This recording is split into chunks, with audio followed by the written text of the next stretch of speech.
Hello students, I am your humanities educator. और आज हम अपना जो चैप्टर हमने छोड़ा हुआ था किंग्स फार्मर्स एंड टाउन उसको पूरा करने वाले हैं।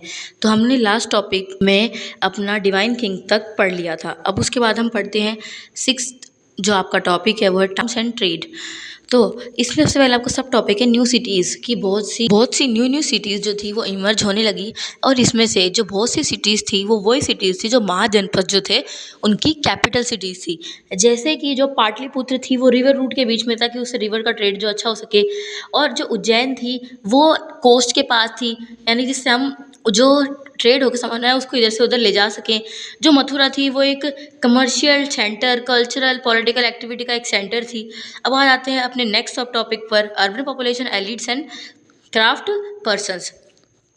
तो जो एलिट्स यानी कि जो राजा वगैरह हुआ करते थे, जो अमीर जो लोग होते थे वो ज़्यादातर फोर्टिफाइड सेंटर्स में रहा करते थे। फोर्टिफाइड या मतलब कि जो वॉल से जो है प्रोटेक्टेड हो।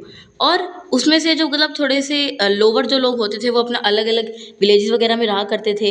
यहाँ पर हमें ऐसे ट्रेसेस मिले हैं पोट्री बोल के, डिशेस मिली हैं हमें, और भी बहुत सी हमें ऐसी छोटी छोटी चीज़ें जो मिली है। पॉलिशवेयर मिला है जो हम मानते हैं कि जो रिच पीपल के द्वारा यूज़ किया जाता होगा। ऑर्नामेंट्स, टूल्स मिले हैं, वेपन्स मिले हैं, फिगनरीज मिली है जो मेटल से बनाई जाती हैं, जैसे गोल्ड हो गया, silver, copper, bronze, ivory, glass, shell and terracotta.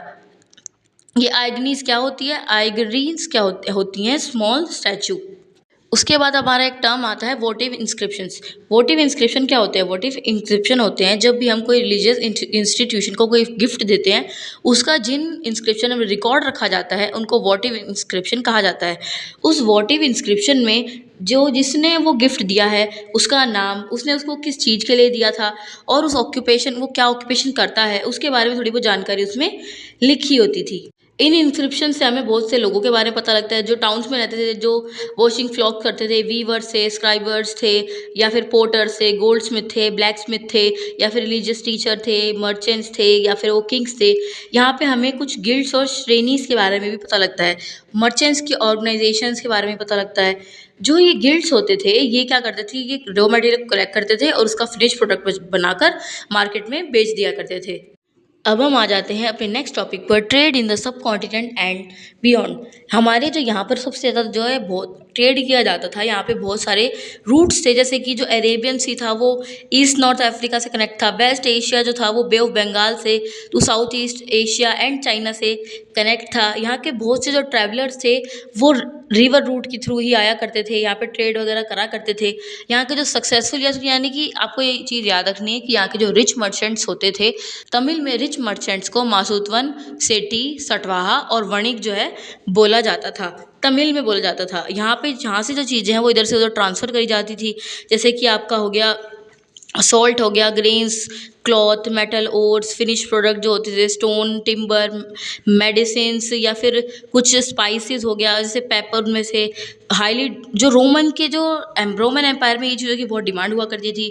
High demand के जो क्लोथ्स होते थे, प्लांट्स होते थे, वो सब चीज़ें अरेबियन सी के थ्रू मेडिटेरियन सी तक ट्रांसफ़र करी जाती थी। इसके बाद हमारा नेक्स्ट टॉपिक है कॉइन्स एंड किंग्स। सबसे पहले जो कॉइन्स थे वो पंचमार्क कॉइन्स हमारे आए थे, जो हमने बहुत से डायनेस्टी में देखे हैं। उनमें से एक मौर्यन एम्पायर की डायनेस्टी में भी पंचमार्क कॉइन चलते थे। उसके बाद है इंडो ग्रीक्स ने ऐसे कॉइन बनाए जिस पर लिखा हुआ था और ड्राइंग भी करी हुई थी बहुत अच्छी। उसके बाद आपको ये याद रखना है कि फर्स्ट जो गोल्ड कॉइन थे वो कुशवाना रूलर ने बनाए थे। उसके बाद हम अपना नेक्स्ट आ जाते हैं कि इनके बारे में हमें कैसे पता लगता है कि कौन से कॉइन किसने बनाए थे। तो एक होता है न्यूमिस्मैटिक्स। न्यूमिस्मैटिक क्या होता है? स्टडी ऑफ कॉइन्स को न्यूमिस्मैटिक कहा जाता है। आपको ये चीज़ याद रखनी है। और ऐसे ही नहीं कि सिर्फ किंग्स ने ही जो कॉइन्स बनाए थे। जो एक योद्धास टाइप थी पंजाब और हरियाणा की, उन्होंने भी कॉपर के जो कॉइन है वो इशू किए थे। गुप्ता एम्पायर ने भी गोल्ड कॉइन बनाए थे, लेकिन जो गुप्ता एम्पायर के कॉइन थे वो 24 कैरेट गोल्ड थे। लेकिन अगर आपसे क्वेश्चन आता है कि सबसे ज़्यादा और फर्स्ट गोल्ड कॉइन किसने बनाया था, तो आपको कुशाना रूलर लगाना है।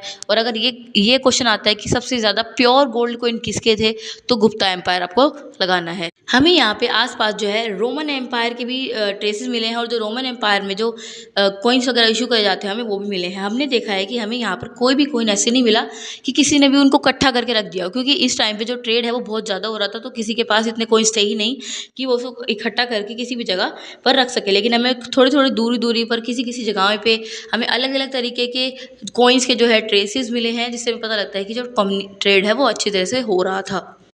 अब आ जाते हैं अपने टॉपिक पर, back to basics, how are inscription deciphered. तो सबसे पहले तो ब्रह्मी और खरोष्टी स्क्रिप्ट को 1838 में जेम्स प्रिंसेप ने इसको डिसाइफर किया। जैसे मैंने आपको चैप्टर की शुरुआत में बताया था, इन्होंने खरोष्टी को कैसे पढ़ा और ब्रह्मी को कैसे पढ़ा। इन्होंने जो खरोष्टी थी उसमें एक जो ए वर्ड था, इन्होंने ए को अपोल लोटस से इसको सिग्निफाई किया, और जो उन्होंने खरोष्टी था, खरोष्टी को उन्होंने प्राकृत समझ के पढ़ा, यानी कि उसमें जो बहुत से वर्ड्स थे वो सिमिलर थे। ऐसे उन्होंने खरोष्टी और ब्रह्मी स्क्रिप्ट को डिसाइफर किया।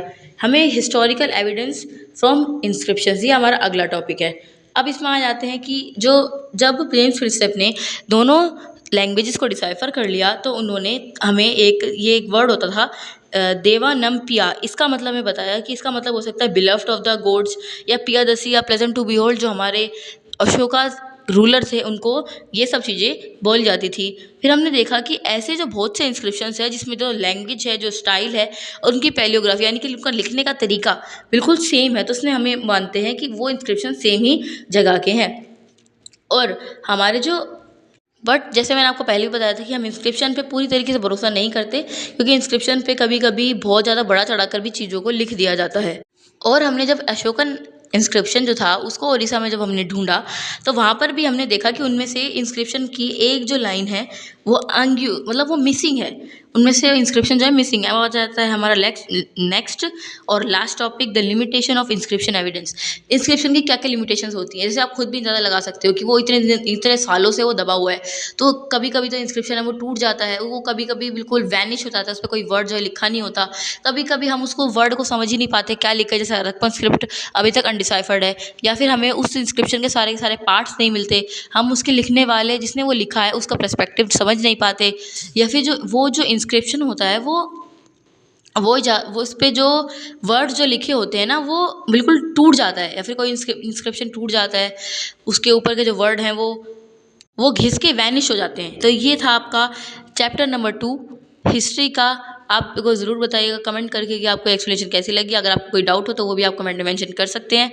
इस वीडियो को लाइक करें, शेयर करें, मेरे चैनल को जल्दी से सब्सक्राइब करें, और ऐसी ही डिटेल एक्सप्लेनेशन देखने के लिए मेरे चैनल के साथ जुड़े रहिए। तब तक के लिए बाय बाय।